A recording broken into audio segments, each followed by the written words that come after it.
barroco mestizo. Por muchas décadas se fue manejando este concepto, pero vayamos un poco antes, para introducir a la gente que conoce de las obras arquitectónicas de este periodo, la pintura, por supuesto, el arte sacro, que tiene una gama muy grande. Tú que has manejado el tema filológico, literario, ¿hasta dónde debemos remontarnos ya concretamente en nuestro territorio Charcas, hoy Bolivia, para hablar de este tema del barroco en general? Bueno, seguramente hay varias distinciones que hay que hacer, porque una cosa es la pintura. Las pinturas dependen de los artistas que las llevan a cabo, ¿verdad? Y de pronto puede haber algunos que son manieristas todavía en el siglo XVII, principios, ¿no? 1600 y algo, qué sé yo. Normalmente el manierismo va al filo de 1590, más o menos, por ahí. Pero bueno, y antes tenemos el Renacimiento, ¿no? Ahora, en poesía concretamente, yo creo que las primeras obras barrocas son de principios del siglo XVII, 1608 son las traducciones que hace Diego Mejía de Fernán-Gil, que vive en Potosí, las traducciones que hace de Ovidio, ¿no? Las Heroídas de Ovidio, que son fundamentales, son una obra maravillosa, y son las grandes traducciones, son la traducción que se utilizó hasta muy entrado el siglo XX. Incluso en la segunda mitad del siglo XX, ¿cuál era la traducción que circulaba en castellano de las Heroídas de Ovidio? Las de Diego Mejía de Fernán-Gil. Il nostro, como dirían los italianos, ¿no? Nuestro Diego Mejía de Fernán-Gil. Aunque era sevillano de origen, pero vino a América, en fin. ¿Cuánto tiempo estuvo en Potosí? Muchísimo, hasta su muerte. O sea, él murió en Potosí. Sí, 1634 más o menos es la última fecha en la que se sabe algo de él, y ya había publicado la primera parte del Parnaso Antártico con la traducción esta del latín, ¿no? De Ovidio. Después escribió la segunda parte del Parnaso Antártico, que no se publicó, está en la Biblioteca Nacional de París. Por supuesto, los que nos dedicamos a esto tenemos reprografías de esa segunda parte, que es una obra exquisita, absolutamente exquisita.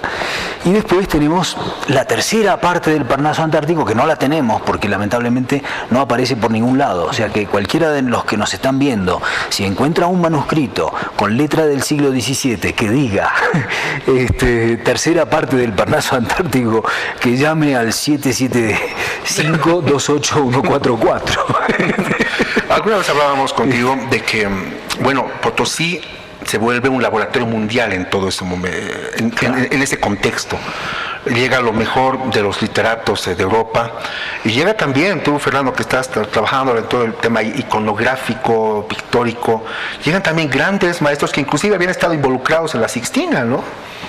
Bueno, indudablemente, como dice Andrés, antes de entrar al barroco nuestro, hay que tomar en cuenta que es un arte que lo trajeron los españoles. Entonces tenemos, para hacer la comparación, que ver qué es lo que pasaba al otro lado del océano. Y en ese sentido, creo que lo de barroco es un estilo de muy larga duración, desde fines del 16 hasta, creo, la Ilustración, que es la que comienza a atacar al barroco. Y cuando surge el neoclasicismo, ¿no? Y claro, y ahí surge el neoclasicismo, y cuando dicen que el barroco es un arte histérico, en fin. En todo caso, tiene algunos rasgos comunes que hacen que todo ello se pueda llamar barroco, pero son muy diferentes entre sí, ¿no? El barroco holandés, el barroco español, el barroco, inclusive aquí en Hispanoamérica, y el barroco mexicano. Y en nuestro territorio es muy diferente el barroco chiquitano, claro, que el barroco del Collao. ¿Cuáles son esos rasgos comunes? Hay una serie de debates, ¿no? Uno, indudablemente el realismo. Yo creo que hay una tendencia a imitar la naturaleza mucho más fuerte y a democratizar el arte, ¿no? En cuanto a los personajes, porque el Renacimiento escogía exclusivamente a los que cumplían los cánones de belleza, el ideal. En el barroco, ya sabemos, Velázquez pinta a los enanos igual que al rey, y así sucesivamente, ¿no? Aún en las figuras de santos, que hay en Potosí se ve el realismo en las manos, en la barba, que tienen algún objeto terreno, ¿no? Lo otro es el dinamismo, ¿no? El hecho del movimiento, de lo vital. Por ejemplo, el David de Bernini está lanzando la piedra, en cambio los David del Renacimiento están todavía mirándolo, ¿no? Fue a Goliat como pero en reposo, ¿no? Y luego está el expresionismo que llega aquí muy fuerte, ¿no? El exagerar los sentimientos. Exactamente. Los Cristos del Renacimiento casi no tienen sangre, ¿no? Y hay que ver nuestros Cristos claro, los Cristos llenos de moretes, claro, de sangre. Por ejemplo, el que sale en Semana Santa en la Merced, bueno, no hay dónde ya tener heridas, ¿no? Es la idea del dramatismo. Exacto, es lo teatral y el es drama. Es un arte anticlásico, o sea, clarísimamente anticlásico. Claro. Pero tiene una mezcla además española, porque tú mencionabas el barroco en Flandes, por ejemplo, ¿no? Holanda. Ahora, es muy diferente, a mí me parece, y lo veo muy diferente al barroco español, que llega además con una influencia, si hablamos con una influencia demasiado fuerte en el tema de la religión. Tal vez es de los países que tiene más influencia religiosa o sacra. No, hay una división, ¿no? Ya empieza en el Renacimiento la división, porque la Iglesia protestante no deja hacer imágenes. Por supuesto. Pero el catolicismo usa el arte como un medio de evangelización. Claro. Que llega mucho arte sacro. Claro, pero yo creo que todos los lugares donde se generó el barroco se lo ve ligado a la religión. Uno va a Baviera o va a Praga o a cualquier lugar, a Goa, ¿verdad? En la India, y uno se da cuenta de que el barroco es un arte eminentemente religioso, aunque no exclusivamente, ¿no? Pero es eminentemente utilizaría religioso. más bien el tema de lo que decíamos, lo dramático. Eso por ejemplo, sí. El barroco alemán de la Reforma con Lutero es un barroco, obviamente no se ve sangre. O sea, trata de cortar esas cosas dramáticas, digamos, que sí va a utilizar, digamos, el barroco ya, inclusive ya con la Contrarreforma o Reforma Católica, ya después, o sea, y la influencia que por supuesto llega a América es la influencia española, ¿no? Claro, bueno, y también la italiana, ¿no? Pero que también es católica, no claro, Reforma. Y hasta la de Flandes en los paisajes, ¿no? Se dice que los grabados flamencos, como dice nuestra querida profe doña Tere Gisberte, decía eso, ¿no? Que en los fondos, inclusive de los cuadros de Holguín, hay una tendencia a copiar grabados de Flandes. Bueno, Flandes también se quedó muy católica, ¿no? Claro. Cuando tú ves los cuadros, por ejemplo, de Pedro de Nolasco, ¿no? Hay una colección bastante grande que tú lo has visto, seguro en Potosí. Es ese Pedro de Nolasco sufriente, cadavérico. Hay también una influencia, o sea, por un lado la evangelización, pero por otro lado mostrar esa tortura, mostrar esa penitencia, sobre todo en algunos santos yacetas que justamente doña Teresa divide. Una cosa son los ángeles, otra cosa son los santos yacetas. Sí, es el gusto por los extremos, ¿verdad? A mí me parece que ahí hay un clarísimo gusto por los extremos y uno lo ve también en las piezas literarias. Es decir, yo veo las vidas de Santa Rosa de Lima, por ejemplo, o los sermones que hablan sobre Santa Rosa de Lima o sobre otros santos penitentes, San Pedro de Alcántara, por ejemplo, que son que llevan hasta los extremos más impensables hoy día, pero que son interesantísimos, porque en realidad es parte del lenguaje de la época, no hay que tomarlo literalmente, ¿verdad? Me parece que una lectura literal nos lleva a la locura, ¿verdad? Hay que contextualizar eso. Por ejemplo, Holguín, ¿no? Se lo reconoce por esa su mirada holguinesca, como dicen, totalmente en trance, ¿no? Y es muy parecido a Zurbarán en España. Pero algo interesante a notar es que este dramatismo a lo español se da sobre todo en la escuela de Potosí. En cambio, en el Collao, si ya son más maestros indígenas, mestizos, en Los Ángeles de Calamarca, por ejemplo, no se ve ese dramatismo, pero sí se ve el exceso de decoración, ¿no? Esos ángeles llenos y sus ropas en movimiento, ¿no? Eso es muy barroco. Por ejemplo, el traje actual de la Morenada siempre dice que es una herencia barroca. Por supuesto. Porque no tienen dónde ya poner más decoración, ¿no? Es importante, creo, entender en el concepto y en el contexto de las distintas disciplinas. Por ejemplo, tú en la literatura seguramente tienes algunos cánones para decir esto es barroco y aquí termina y aquí empieza, tú Fernando Iguaren. Sí. Y yo mismo, digamos, el tema arquitectónico, o sea, y ahí nace el debate que obviamente doña Teresa, con una sabiduría producto de su investigación y también de la experiencia de tantos años, unos 3 años antes de morir, ella decía, bueno, en su momento teníamos que ponerle el rótulo, bautizarlo de barroco mestizo. Ahora las nuevas generaciones tendrán que ver si realmente es un barroco. En el tema arquitectónico se ha creado un debate, están haciendo un debate sobre que, bueno, San Francisco arquitectónicamente, en cuanto a la morfología, no es la iglesia, por eso la arquitectura, una cosa, lo que algún arquitecto cachafaz diría, repostería. No, en este caso la arquitectura, la forma, la morfología no es barroca, es una iglesia estática. No puede ser barroca, inclusive va en contra de los postulados y va de término de lo que es barroco.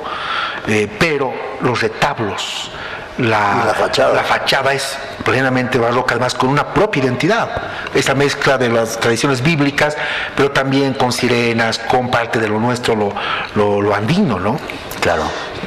Sí, es cierto que se ha ido discutiendo, ¿no? Pero no solamente en cuanto al arte, ¿no? En todo, la palabra mestizo es como, no han querido ni poner en el censo, es algo extraño. Y se ha comenzado a tratar de buscar otra palabra, ¿no? García Canclini en México la llaman culturas híbridas, que suena así bastante fuerte, ¿no?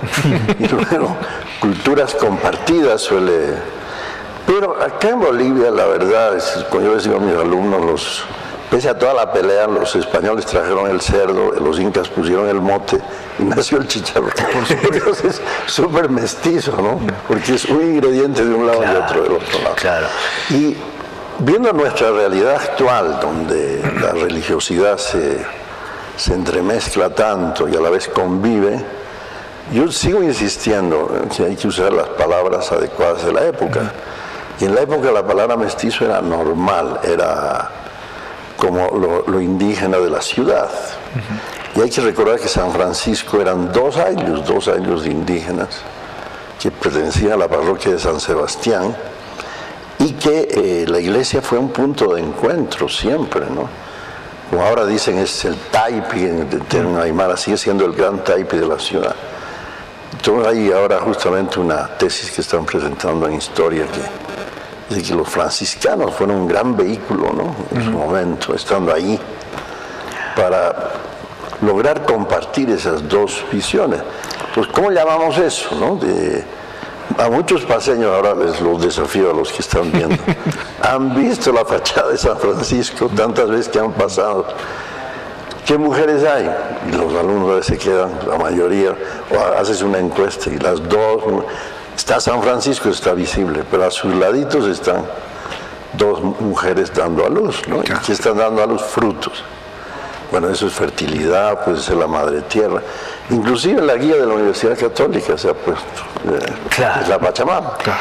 Sí, pero ¿no te parece, Fernando, que la palabra barroco mestizo, técnicamente, yo creo que se podría aplicar al barroco del norte de México, o de California, o de Goa, o de Praga, porque en todos los lugares o en Brasil donde también nace, o en Brasil, y también se aplica chiquito. En todos los lugares el europeo donde nació el barroco puso el chancho y después el indígena del lugar, ya sea de Asia o de América o de donde sea, le pone el resto, ¿no?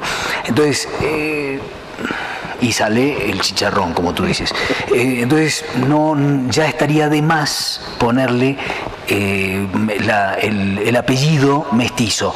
Ahora, yo con esto no estoy retomando una cosa que decía Teresa Gisbert, que recién nos recordaba Pablo, que consiste en decir, bueno, Teresa dijo, a ver, en los años 50 hacía falta tratar de entender una inmensa variedad de fenómenos y darles un nombre. ¿Qué nombre le pusimos? Barroco mestizo. Bueno, maravilloso. Además, perdón que te corte, como un Sí. fenómeno en el contexto de la Revolución Nacional. Claro. Que también hay que entender eso, ¿no? Claro, donde todos pudieran sentirse acogidos, donde todos pudieran identificarse. Ese es el punto. Ahora, que eso sea necesariamente así y que no pueda surgir una nueva terminología, una nueva forma de análisis, pienso que De se puede. acuerdo, si surge algo nuevo, pero mientras no surja, porque yo no veo que algo esté reemplazando, es como todo el mundo protesta que se llame al mejor monolito de Tiahuanaco y quizás de toda América, William Bennett, y hasta Willy le dice. O sea, hay que cambiarle de nombre, Claro. y no se encuentra. ¿Por qué? Porque tiene además un nombre no originario, ¿no? Es No, pero nada. Claro. Entonces le han puesto Estela Pachamama, pero era peor porque eso no tenía nada que ver, ¿no? Alguien sugirió que se les ponga números, como este alemán, el Jürgen Golte, que dice 1, 2, 3. Pero ¿qué me decía? El monolito 8, el 7, no. Entonces, yo estoy de acuerdo que, como digo, en este momento no es solamente para el tema del barroco, de la arquitectura, sino en general de los platos típicos, porque inclusive ahora se dice platos criollos, lo que no es criollo los mestizos de acuerdo a la visión colonial, ¿no? Claro, y el Pero por ejemplo Chiquitos es igual, lo que tú dices, ahí sí que es más claro porque estaban dos misioneros, Claro. y los que pintaban eran todos los nativos, ¿no? Exactamente. Y entonces lo hicieron a su gusto, a su manera, sus aves, Claro. Volvemos en el siguiente corte. Después del siguiente corte vamos a tocar Chiquitos. El tema de la música también, que es otra beta, lo catedralicio, inclusive algunos en versus, lo misional. Al corte y enseguida estamos con la tertulia nuevamente. En instantes vuelve la programación de TVU. Dale confort y elegancia a tu hogar con Muebles Silvera. Más de 40 años de experiencia acompañando tu vida con calidad garantizada y a precios increíbles. Muebles Silvera, muebles clásicos y modernos, harán de tus ambientes un espacio elegante y acogedor. Visítanos en nuestras sucursales en La Paz, calle Mercado, esquina Socabaya, número 78, calle Murillo entre Sagarna y Cochabamba, avenida Valliviana entre calles 13 y 14, avenida 6 de agosto entre Belisario Salinas y Pedro Salazar. En la ciudad de Cochabamba, calle 25 de Mayo, casi esquina Bolívar. Muebles Silvera, muebles que dan vida. Transporte gratuito hasta su hogar. Continúa con la programación de TVU. Bueno, entre los barrocos que hemos visto que son tan diversos en el mundo, uno que destaca es el barroco chiquitano, el barroco de las misiones de Chiquitos, que inclusive es diferente al de otras misiones jesuitas, ¿no? Y ahí hay pues también creo una mezcla, ¿no? Hay cosas traídas de Europa, obviamente todo el tema iconográfico cristiano, la imagen de Cristo crucificado, los santos, en fin. Pero ya luego, en la construcción misma, por ejemplo, es la más bella arquitectura en madera, una de las más bellas que existe en el continente.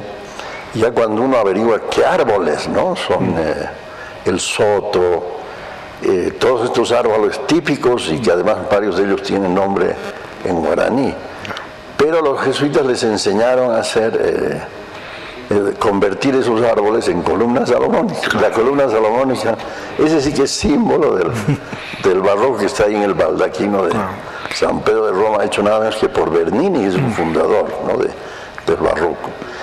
Pero aprendieron tanto que cuando hubo la restauración y el restaurador Roth quería enseñarles cómo hacer una columna, al final los indígenas le enseñaron a Roth cómo ellos ya habían tallado por años esos árboles de esa forma, ¿no? Y esos saberes estaban tan profundos, Pero arraigados en la tradición.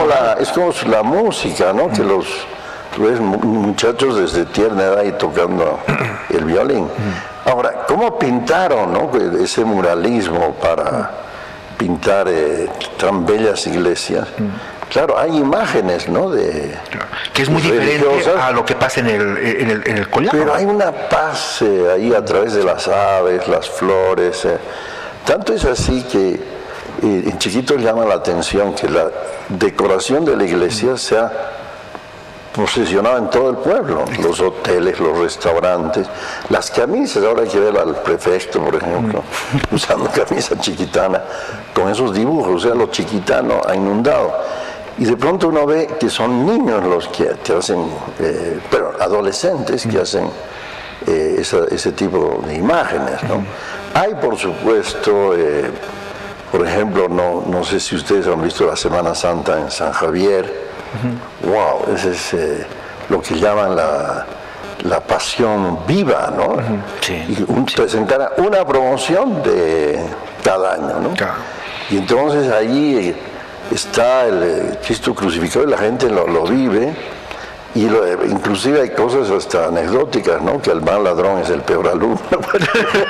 Claro, sí. Entonces, y la que hace Magdalena llora, y todos sienten muy fuerte, ¿no? Entonces es una herencia barroca, yo diría, de la Semana Santa barroca. Y cada 2 años coincide con el Festival de Música Renacentista y Barroca, que a veces le da también, cada 2 años le da un marco espectacular, porque ahí ves en todo eso que hablas, ¿no?, de la mezcla, por un lado, lo de la chiquitanía, de la selva, por otro lado, la influencia, en este caso no solamente española, sino hay muchos de esos primeros jesuitas que llegan, son alemanes, son franceses, mira, suizos alemanes. Suizos, exactamente. Martin Schmidt, suizo alemán, el restaurador. Otro suizo alemán, Hans Roth, que le ha puesto también su toque. Eso hay que tener cuidado al ver Chiquitos que Roth. Por ejemplo, el Vía Crucis en Concepción, ¿no? Ya no había Vía Crucis, había desaparecido. Y lo francés influyó tan fuertemente en el siglo XIX acá, que las blanquearon las iglesias. Más bien la suerte es que en la restauración se limpió todo y apareció la pintura detrás. Pero, por ejemplo, en el Vía Crucis ya hace su mensaje social. Hans Roth, ¿no? Se cae Cristo por culpa de un maderero. Hay así sus... Bueno, es parte de la construcción, ¿no? Claro, es que una iglesia además es dinámica, ¿no? Claro. Sí. No se puede decir tiene un solo estilo, ¿no? Por ejemplo, Copacabana es renacentista, su altar, su retablo súper barroco. Claro. Y así sucesivamente. Y la imagen es renacentista. La imagen de la Virgen. Pero ¿cómo se la viste ahora? Porque no estaba vestida así, ¿no? Por supuesto. El vestido es absolutamente barroco. Tenemos eso en el tema arquitectónico, por ejemplo, San Francisco. Pero la torre es totalmente, o sea, no es del estilo barroco. La torre en realidad vendría a ser románica. Es una torre románica que la ponen a finales del 19 y está a principios del 20. Hay unas fotos que he podido ver todavía sin la famosa torre, que además es totalmente, es otra escala en relación a la propia iglesia de San Francisco, ¿no? Pero nos dicen, felizmente no la han hecho la otra torre. Hay una cosa que me interesa para continuar con esto de lo mestizo. Es una curiosidad. Hace unos meses estuve en una exposición de Gabriela Siracusano, que es una gran historiadora del arte, y que se dedica al estudio químico. Historiadora argentina, ¿no? Sí. Y se dedica al estudio químico de las obras de arte, de los cuadros, de las esculturas, etc. De los colores. Claro, exactamente. Los pigmentos. Entonces ella estuvo además que es historicista, porque trata de inclusive agarrar los pigmentos con los elementos de esa época, ¿no? Exactamente. Entonces ella hizo un estudio muy a fondo de los pigmentos utilizados en la escultura de la Virgen de Copacabana, ¿no? Y entonces ella hizo todo un listado y te mostraba cómo este azul lo traían de Turquía, este otro de no sé dónde, en fin, de Asia, y pasaba por Europa y llegaba a América. Entonces unos recorridos así tremendos, pero había algunos pigmentos que eran, por ejemplo, el amarillo y el verde eran locales, pero no era simplemente porque daban el color deseado, sino porque eran pigmentos que se utilizaban para mochar huacas. Y entonces tenían un sentido ya religioso antes de la llegada de la fe católica, y entonces el escultor de la Virgen de Copacabana decide utilizar también eso que tenía un sentido religioso, darle otro sentido también religioso para esta imagen, ¿no? Por otro lado, ella decía, yo no sé si Francisco Tito Yupanqui hizo la imagen o no, lo que puedo decir es que quien la hizo tenía un dominio absoluto de todas las técnicas de esgrafiado, de policromado, etc. Entonces, mi pregunta es, ya era mestizo siendo renacentista, o sea, tenemos un renacimiento mestizo y un barroco mestizo. Lo que no tenemos es un neoclásico mestizo, porque eso no se mestiza con nada nunca, ¿verdad? Es simplemente se implanta.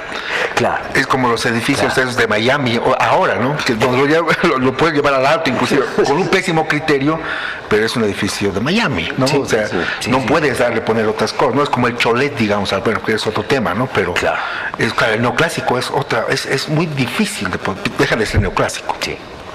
Pero si quiere el criterio además, ¿no?, del 19 que había que traer Europa, ¿no?, a América a través del arte, etc. Además tremendamente político, francés, igualdad, libertad, fraternidad, ¿no? Y esa cosa romper todos los españoles, desechar los españoles. Influyó en todas partes, porque Washington también es neoclásico. Claro. En fin, ¿no? Pero otro ejemplo interesante en chiquitos es la fiesta de los yarituses, que es una vieja danza dedicada al pío, o sea, al avestruz, y hoy día está dedicada a San Pedro y San Pablo, ¿no? Entonces parten de la misma piedra sagrada del tiempo A, pero van cantando a San Pedro y San Pablo, y todo termina en caos ante San Pedro y San Pablo, ¿no? Ustedes que han podido ver que trabajan con alumnos específicamente en este tema, yo ya tengo algunas ideas más o menos, no son muy halagüeñas, creo que tenemos que trabajar más en la difusión. Hay un conocimiento de las nuevas generaciones realmente de lo que es barroco, de mestizo, o lo que quieras, o renacimiento. Yo veo en qué sentido, en el tema sobre todo de medios de comunicación, cuando vas a Sucre, casas coloniales, ¿no? Aquí hemos optado por todo lo que es antiguo colonial, cuando estamos viendo, por ejemplo, casas que tienen 2 plantas o 3 plantas, que era imposible que sean coloniales, ¿no? Claro. Porque las casas de la colonia tenían una planta vaciadas al interior, tenían 2 patios, pero no habían, era rarísimo, no había prácticamente casa de 2 plantas, ¿no? ¿Cómo vamos en el tema literario, que digamos es mucho más exquisito, y en el tema pictórico, Fernando? Yo creo, me parece que yo doy clases en la Universidad Mayor de San Andrés, en la UNSA, y tengo una experiencia maravillosa. Es decir, gente que se vuelve adicta a la literatura del fines del siglo XVI, todo el siglo XVII. Petrarquista, todo eso. Claro, es decir, es impresionante cómo, por ejemplo, Diego Dávalos y Figueroa, que es el gran poeta, es el mejor poeta que hay en América en ese momento, año 1600. 1602 publica en Lima La Miscelánea Austral. Es el mejor poeta de América y vive en La Paz, ¿no? Y es un poeta petrarquista, pero exquisito, absolutamente exquisito. Es el que escribe sobre Galileo Galilei, ¿verdad? No, bueno, en algún coloquio puede ser que se refiera... algún panegírico o algún homenaje. En algún coloquio puede ser que se refiera a Galileo, no lo recuerdo en este momento. Pero lo importante de este Diego Dávalos, hay otros autores, hay por lo menos 2 autores que hacen un gran elogio de Galileo Galilei en Bolivia, en lo que hoy es Bolivia, claro, ¿no? En el siglo XVII. Y a Cervantes también, por supuesto, a la muerte de Cervantes. Claro. Pero este Diego Dávalos es un hombre que ha estudiado y tiene una biblioteca maravillosa aquí en La Paz, y cuando escribe poesía, escribe con una exquisitez absolutamente inigualable, imitando los diversos estilos petrarquistas. Este no es barroco, es decir, este es del final del Renacimiento, a pesar de que estamos hablando del año 1602, y después en 1603 publica una obra también maravillosa que se llama La Defensa de Damas. que está muy bien. Y entonces, tenemos a y tenemos poquitos años después, en 1612, publica Luis de Rivera, también vive en Potosí, publica las Sagradas Poesías. Esas Sagradas Poesías, que son unos poemas religiosos bellísimos, pero bellísimos, de todos los registros que se te puedan ocurrir, desde sonetos, canciones, décimas, etcétera. Bueno, todo eso lo publica en un volumen que sale en Sevilla en 1612. Él no se mueve de Potosí, pero lo publica en Sevilla. Esa obra está demostrado que influye en Lope de Vega. Entonces tenemos unos poetas que tienen un peso específico, ¿verdad? Como dijo de hecho Menéndez y Pelayo, el gran especialista del siglo XIX y principio del XX en poesía española e hispánica en general, se refirió a Luis de Rivera diciendo: ha escrito oro macizo, ¿no? Es impresionante. Y entonces los alumnos toman contacto con Luis de Rivera y se entusiasman un montón, o con Diego Mejía de Fernangil, o con Diego Dávalos, que ya los mencioné, o con, por ejemplo, Fernando de Valverde, que es un hombre que escribe una obra que se llama Santuario de Nuestra Señora de Copacabana en el Perú. Y dice: este es un poema que es entre bucólico y épico. O sea, al final, ¿es épico o es bucólico? No, es las dos cosas, ¿no? Y se nota perfectamente en todos estos poetas la presencia de las discusiones sobre poesía que había en Italia, en España y en otros sitios. Es decir, estaban al día de las discusiones, ¿verdad? Lo cual siempre es importante saberlo. Y a los estudiantes eso les encanta. Es decir, lo que tiene mucha calidad necesariamente se compra.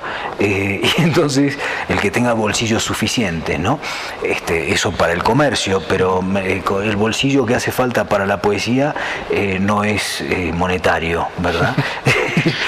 Ahora, yo creo que la literatura tiene menos suerte que en la pintura, ¿no? Porque es el sector de la carrera que tiene ese aprecio. En la pintura y en la arquitectura creo que como está más visible, hay como más gente que sí se apropia de, pero al mismo por ejemplo, tiempo, de Holguín, claro, pero no los conocen en gran profundidad. Por ejemplo, esta pregunta que se puede hacer por el canal preguntando a los paseños: ¿ha visto qué figuras están en San Francisco? Claro. Y eso que han pasado, claro, tantas veces, ¿no? Y no le achuntan, como dicen. claro. Es que está Pero, digamos, yo creo que en chiquitos, por ejemplo, hay cursos de capacitación, de sensibilización, una apropiación más profunda. Hay más apropiación, sí, ¿no? sí. Hay más apropiación. Sí. Lo que falta es como también nos pasa en el problema del mar, ¿no? Todos tienen conciencia del tema, pero no todos saben en profundidad las causas del tema. Se hizo una entrevista a la gente que estaba con la bandera y era alarmante lo que no sabía, la gente no sabía qué iba a pasar realmente, qué se estaba pidiendo, qué se estaba jugando en la corte. Oye, entonces en el arte a veces pero creo que Holguín, y gracias a Guzmán de Rojas, a todos que trataron de hacerlo conocer, alguien que era desconocido totalmente, hasta que Guzmán de Rojas lo sacó del olvido, y ahora de alguna manera está es un ícono, igual Los Ángeles de Calamar. Toda esta política de sacar, por ejemplo, estampillas con Los Ángeles, Curaguara, con esa marca que han puesto la Capilla Sixtina del Altiplano, de alguna manera ya hay más gente que asiste, ¿no? Pero yo creo, miren, la universidad en San Andrés, turismo, historia, literatura, creo que son las carreras que se meten de lleno a estudiar esta parte, ¿no? Pero en las otras creo que hay, no sé, no es una materia transversal. Una ventaja que tiene ahora la U Católica es haberla hecho optativa, ¿no? Todas las del patrimonio. Entonces, por ejemplo, gente de comunicación está ahora muy metida, está haciendo tesis sobre este aspecto, y comunicación es pues vital, ¿no? Claro. Porque después van a ser los que... En realidad debería ser... Los de diseño, de diseño, por ejemplo, ahora último había una tesis de chiquitos, ¿no? Viendo los diseños. En arquitectura también, por ejemplo. Bueno, arquitectura, perdón, Pablo, no olvidar que arquitectura es pionera. Pero que también, hay que decirlo, no ha sido muy suficiente, ¿no? Claro, hoy día, por ejemplo, en el imaginario colectivo, el pueblo ve las imágenes. Y tú decías, tal vez, por un lado, es lo que menos se conoce lo de literatura, pero lo de literatura es lo que menos ha sido, podríamos decir, adulterado. Eso es la ventaja, claro. la ventaja. En cambio, tenemos obras arquitectónicas, inclusive pictóricas, pero más que todo arquitectónicas, que han sido modificadas. La casa colonial del siglo XVII, del XVI-XVII, llega a la República, le ponemos una planta más con unas columnas, y bueno, aumentamos, lo volvemos academicista criollo, como decía doña Teresa, y listo. Entonces hay unas mutaciones, la primera planta de un periodo, la segunda planta de otro periodo. También existe eso en literatura, ¿eh? O sea, tenemos el pero caso... es un territorio más virgen, pero... Totalmente. Vamos al corte. Enseguida volvemos con la tertulia, queridos amigos. En instantes vuelve la programación de TVU.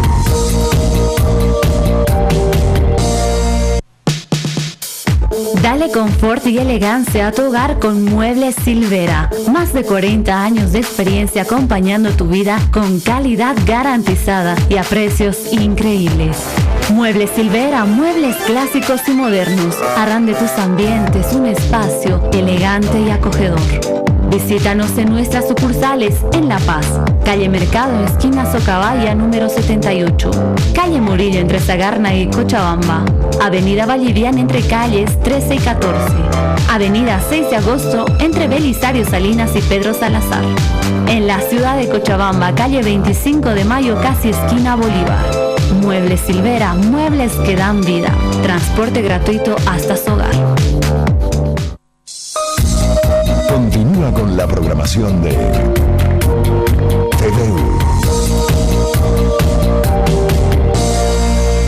Gracias, queridos amigos. Continuamos en la tertulia hablando sobre el barroco con dos amigos muy queridos, Fernando Cajías y Andrés Aisma. Quiero hacer un homenaje especial a una arquitecta historiadora de peso, una investigadora apasionada, porque estas cosas coincidimos todos en que no puedes hacer si no estás apasionado, no puedes hacerlo si no te enfermas, inclusive investigando. Seguramente te ha pasado cuando estás con tu barbijo y tus guantes y de repente igual nomás te entra alguna infección, porque son documentos de muchos siglos o en todo lo que hacemos en investigación. ¿Cuál fue el peso ahora que ya doña Teresa no está, el peso del trabajo que deja a las siguientes generaciones? Bueno, yo creo que el peso es enorme, o sea, ha entregado decenios de trabajo. Es como las grandes figuras que hay en Bolivia de recuperadores de cosas valiosas de nuestro pasado, ¿verdad? Es decir, tenemos a Barnadas, tenemos a Gunnar Mendoza, tenemos a Marcela Inch, tenemos tanta gente valiosísima que ha aportado, que no son cientos, pero sí son, digamos, un par de docenas, ¿no? Por lo menos. Y entonces, claro, han entregado tanto que todavía no tenemos a la mano, por ejemplo, todo lo que ha publicado Teresa.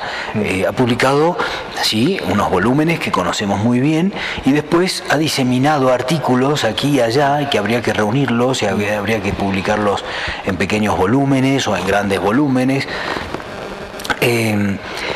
También ha escrito en los corazones, como por decirlo metafóricamente, porque ha motivado a mucha gente al estudio.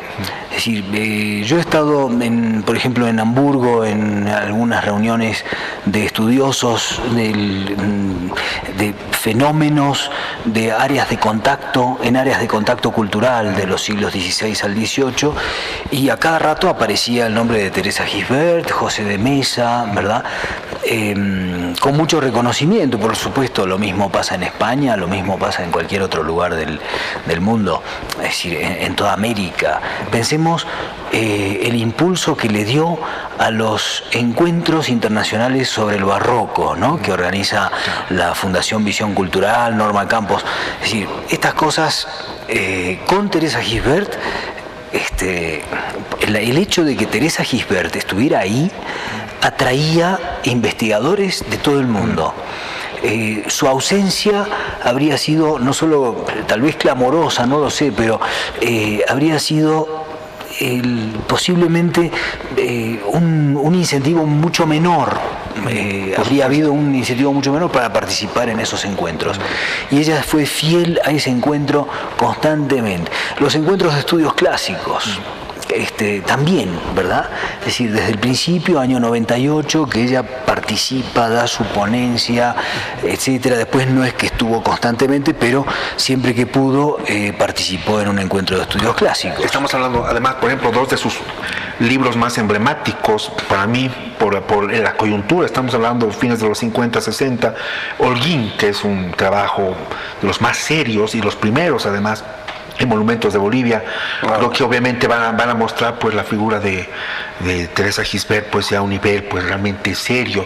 Y es interesante de hablar, lo que extra cámara conversábamos contigo, Andrés, y ahora con Fernando, de lo serio y la seriedad, la sobriedad que a veces al boliviano le falta. Somos demasiado folclóricos, está bien, es lindo, pero a veces descuidamos la otra parte de la sobriedad. Pero en todo caso, mírale, en todo este tema de patrimonio, o sea, el patrimonio artístico o el patrimonio folclórico inmaterial, una parte importantísima es la investigación, ¿no? Exacto. Inclusive lo pone la UNESCO como una medida de salvaguarda, saber profundamente qué es cada patrimonio. Entonces, gracias a doña Teresa y a don Pepe, yo dividiría en dos partes la obra de doña Teresa, ¿no? La primera que hizo con don José de Mesa. Gracias a quienes tenemos hoy un panorama muy grande, ¿no? Es muy difícil que ahora diga alguien va a volver a estudiar Holguín, puede hacerlo, ¿no? Por supuesto, pero no puede dejar de tener como estado del arte la obra de...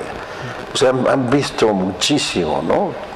De lo que es arquitectura, escultura y pintura, inclusive literatura también, ¿no? Claro. Son pioneros totales. En la o sea, literatura. La comedia de Nuestra Señora de Guadalupe y sus milagros del año 1601, que ella publica con Pepe Mesa, que hace los dibujos, pero ella lo publica en el año 57.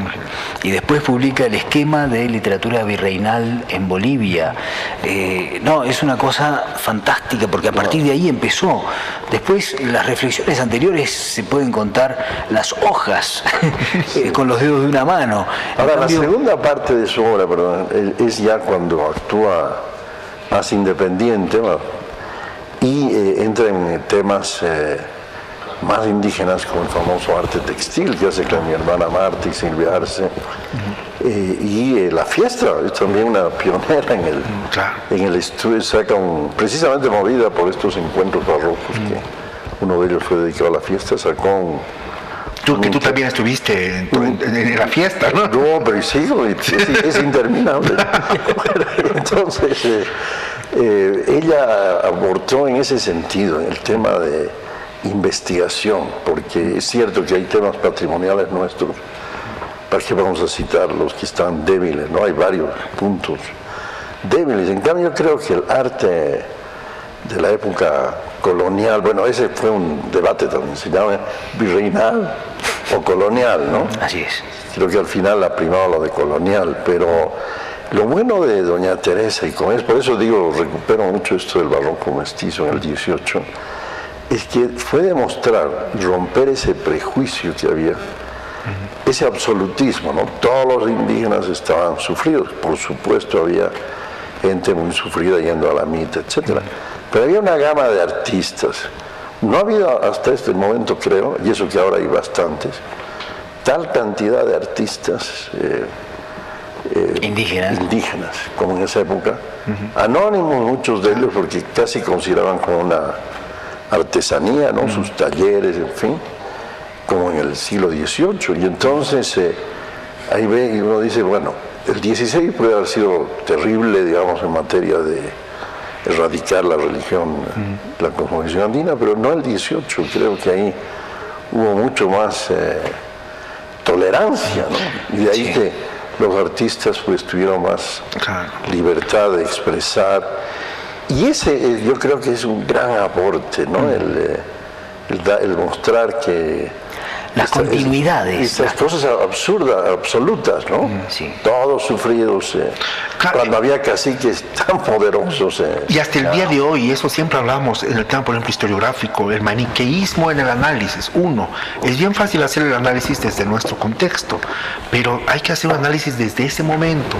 Y el maniqueísmo, o buenos o malos, o pobres o ricos, o traidores, ahora en el tema de la guerra del Pacífico, cuando se quiera, o los traidores, o los vendepatrias, o los patriotas, ¿no? Y eso los colonizados, ¿no? Claro, y eso nos empobrece tremendamente. Has tocado un tema, Fernando, me parece interesante, sobre el tema de los anónimos.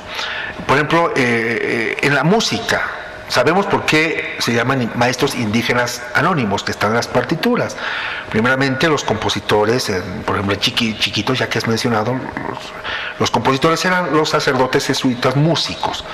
Pero luego de la expulsión de los jesuitas, y los indígenas solo servían, o se los utilizaba, si vale el término, para construir los instrumentos o tocar los instrumentos o cantar. Pero cuando son expulsados los jesuitas, los que empiezan a componer estas obras misionales tan hermosas son los indígenas. Y ahí vienen, ¿no?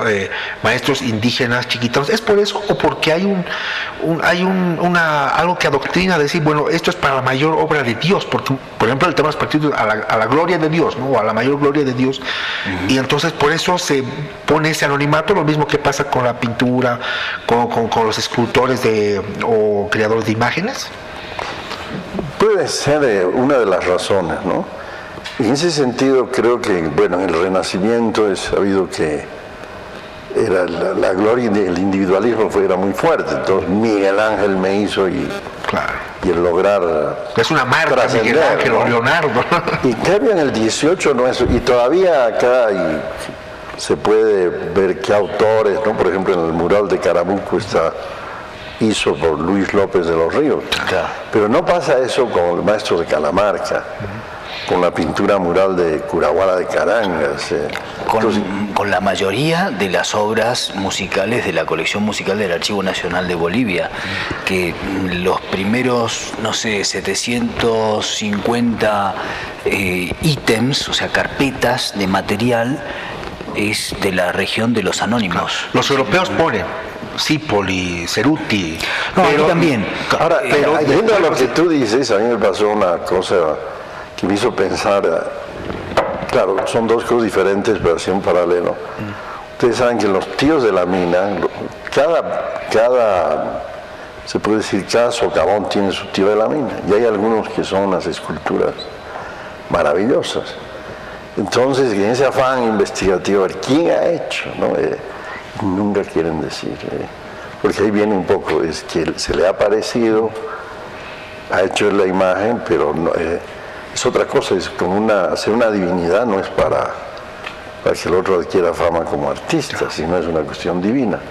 Y tal vez, como tú dices, en el 18 hubo esa ola de que no era para... No era para la gloria, sino para la gloria de Dios. Y también en el caso de Chiquitos, puede decir que era una obra muy colectiva, ¿no? Que mucha gente participaba, entonces era difícil decir, cuál había sido el autor o el creador del concepto, ¿no?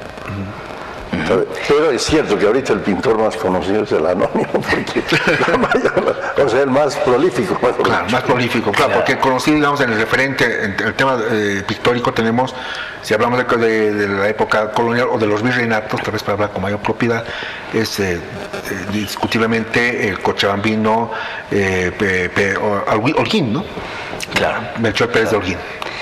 Bueno, y Berrío, ¿no? Gaspar Miguel de Berrío también tiene su lugar, digamos. Ahora, hay una cosa que me viene a la cabeza. Efectivamente, en el siglo XVIII tenemos una buena cantidad de piezas teatrales que están en el convento de Santa Teresa de Potosí. Yo tuve la fortuna de encontrarlas y la mayoría son anónimas. Es decir, Entre paréntesis, antes quieres hacer la pregunta, porque si no, no la voy a hacer más. ¿Hubo corrales de comedia aquí en esta región? ¿Como en España? En Potosí hubo representaciones de comedias porque había 4 compañías teatrales, el mismo número que en Madrid y en Toledo. Y había un solo coliseo donde se hacía teatro. Por tanto, no queda otra que pensar en corrales de comedia. No queda otra, por deducción. No sabemos dónde podían estar. Yo, por lo menos... El tema de fiesta, bueno, ahí está lo barroco, ¿no? Lo exagerado. Sí. Porque ahora nos quejamos de 3 días de Gran Poder. En el barroco duraba 15 días Corpus Christi, por ejemplo, ¿no? Y ahí no faltaba corrida de toros, saraos y comedias y obras y tragedias, por supuesto. Por ejemplo, mi hermano, que desgraciadamente falleció antes de acabar su trabajo de Atahualpa, se presentaba esa obra la tragedia del fin de Atahualpa. La tragedia del fin de Atahualpa, Sí. Olvidando Bueno, se sigue representando en algunos lugares. Eso está en Arzanz. Sí. Arzanz hace la lista por fiesta, yo no sé de dónde sacaba, tal vez sacaba Bueno, un programa. Pero... ahí, ojo, porque Arzanz no es del todo serio no, claro. cuando habla del siglo XVI, porque dice, se representaron estas obras teatrales y resulta que dice que son comedias, y está hablando del año 1555, por ahí, cuando no existía la comedia tal como se la conocía en tiempos de Arzanz o a partir de Lope de Vega, digamos, fines del siglo Existen XVI. unas fuentes que nunca han sido encontradas, ¿no? Según tal texto. Además, efectivamente se supone que se inventan unos cuantos historiadores, 2 o 3. Pero en la visita del famoso virrey Morcillo en 1717 por otro, Sí. él estaba vigente, ¿no? Sí. Y ahí, por ejemplo, ahí le presentan obras de teatro. 2 obras. Por eso Melchor Presolín hace un cuadro de esa visita, justamente, ¿no? Claro, Y que se ven en Madrid, esas obras. hace cuadros en Madrid, ¿no? El Y Museo de además se América. ve a los actores ahí haciendo, Y él ¿no? mismo como parte del autorretrato, ¿no? Que en este momento lo estamos viendo. Sin el siglo de oro, para mí es importante, el siglo de oro español, maravilloso en la música. Español e hispanoamericano. Ya, pero por eso, empezamos del siglo de oro español. ¿Se podría concebir lo que ha pasado aquí en esa influencia en todas las artes que hablábamos? Primeramente Andrés, luego Fernando. Es que yo sostengo que no hay un siglo de oro español, sino que hay un siglo de oro hispanoamericano. Es decir, que Eso sería para hablar con mayor propiedad. me parece, Ya. me parece. Es decir, tenemos lo que pasa de los 2 lados del océano, y donde los insumos son, tanto para España como para América, son de los más variados. Es decir, tenemos insumos italianos, tenemos insumos asiáticos, tenemos insumos de muchas partes, principalmente insumos españoles e italianos, pero hay un poco de todo, ¿verdad? Y aquí tenemos cosas muy peculiares, que es el aporte de las culturas indígenas, obviamente. Entonces, pero yo no creo que se pueda hablar de siglo de oro español Separado de... desconociendo la producción de América de ese mismo momento. ¿Tú crees que hubo una retransmisión, lo que llegó de España, pero también había una retroalimentación hacia la península? Claro. Sí, por supuesto. Es decir, por ejemplo, Diego de Ojeda es un poeta de primerísima que escribe un poema épico que se llama La Cristiada, que es dentro de un género que es la épica sacra, ¿no? Es la máxima expresión de la primera parte, digamos, del fines del siglo XVI y principios del siglo XVII. No hay nadie que pueda competir con Diego de Ojeda, ni Lope de Vega, ni nadie, y él está en América, ¿no? Y entonces eso es un insumo para los propios españoles, es decir, no cabe la menor duda. Como eso podríamos mencionar muchas cosas, ¿no? Maravilloso. Y el tiempo se nos ha ido, ha sido una bonita tertulia esta, pero el compromiso de podernos reunir a hablar de estos temas. Me interesa contigo, Fernando, tocar el tema justamente de las danzas y ahora que se habla del robo y se habla de otros países que agarran, y bueno, hay que ver realmente para hablar con propiedad qué está pasando, si realmente puede decir es un robo o simplemente son las manifestaciones de la tradición oral. Finalmente nosotros no teníamos pues antes una división, digamos, política, ¿no? Para terminar, Fernando, tus conclusiones. Bueno, pero hablando justamente del robo, que luego vamos a ver en otra tertulia, lo del patrimonio Me va a material, encantar, Fernando. que es más fácil de... Te comprometo para mayo, finales, antes del Gran Poder. ¿Qué tal? De acuerdo. En todo caso, hemos sufrido nosotros también un robo del patrimonio artístico muy fuerte, ¿no? Yo creo que no estábamos preparados para el boom que hay ahora respecto a ese arte, ¿no? Pasaba desapercibido y de pronto cobró valor en el mercado mundial, porque ahora hay nuevos ricos que coleccionan de todo, ¿no? Y no estuvimos preparados lastimosamente. Hay pintores que se salvaron, ¿no? Como Holguín, que felizmente una buena parte lo tenemos, pero Leonardo Flores, Ayoayo, Italaje. Entonces creo que hay que incentivar que sigan ejemplos de comunidades como la de Calamarca, ¿no? Que cada año, a la vez que eligen su gilacata, eligen a la familia que se va a hacer cargo de cuidar la iglesia, o Caquiaviri, que felizmente su patrimonio se mantiene intacto, ¿no? Y no hemos escuchado de robos, que es una... Últimamente ya hay sistemas de alarmas, ya en los museos. En todo caso hubo un momento en que nos agarraron desprevenidos, ¿no? Pero además vienen por especialidad, a veces agarran joyas de la Virgen, como hace 2 años, ¿no? Pero en todo caso creo que eso se ha mejorado, pero no hay que dejar de pedir a la gente que, por más que no crean, ¿no? En los santos y demás, que además de todo ese valor religioso tiene un valor artístico histórico muy grande, ¿no? Y que hay que conservar. Y felizmente, yo digo, aquí hay comunidades que son un ejemplo de comunidades sensibilidades para cuidar su patrimonio, pero en otros lugares hay descuido, ¿no? Y entonces en ese sentido creo que esa sería mi conclusión, de que teniendo tanta riqueza la cuidemos y por supuesto también la convertamos en una fuente de desarrollo para una determinada población a través del turismo. Perfecto, Fernando, muchas gracias y bueno, ya estaremos pronto en otra tertulia. Querido Andrés, para concluir. Bueno, pues yo animar a toda la audiencia a familiarizarse con la poesía y con todas las manifestaciones literarias de fines del siglo XVI, fines del siglo XVI en adelante. Es decir, yo creo que hay una primera franja, ¿no?, que es la más densa, donde hay una producción de primerísima y absolutamente magnífica, que va desde 1590 hasta 1640, ¿no? Ahí se incluye, por ejemplo, Ramos Gavilán. Ramos Gavilán, que lo editamos hace un par de años con Hans Vandenberg, y está en venta en muy pocos lugares, creo que en Sucre, hay que ir hasta Sucre para encontrarlo. Pero bueno, ya le podemos reclamar a la Fundación Cultural del Banco Central para que también lo ponga en venta en La Paz, que a veces está en venta en La Paz. Entonces, es que es la exquisitez de la exquisitez, pues. Hay muy pocos interesados, pero bueno, la idea es que... No, es que me parece que estas cosas hay que perderles el miedo. Es cierto que atenta un poco a la difusión el estado en el que se encuentran muchas obras que todavía no cuentan con una edición moderna. Ramos Gavilán ya cuenta con edición moderna. Diego Dávalos, en unos pocos meses vamos a poder disfrutarlo en edición moderna maravillosa, ¿no?, a cargo de Laura Paz Rescala. Más adelante vamos a poder contar también con Luis de Rivera. Hay una edición moderna o premoderna de Luis de Rivera, pero me parece que se va a poder hacer algo todavía que lo realce más. Y bueno, pues poco a poco vamos juntando títulos y van a estar cada vez más al alcance de la gente. No es un trabajo fácil, porque hay que juntar diseños, así como para Teresa Gisbert costó diseños, esto también, ¿verdad? Cuesta mucho tiempo. Gracias, Andrés. Gracias.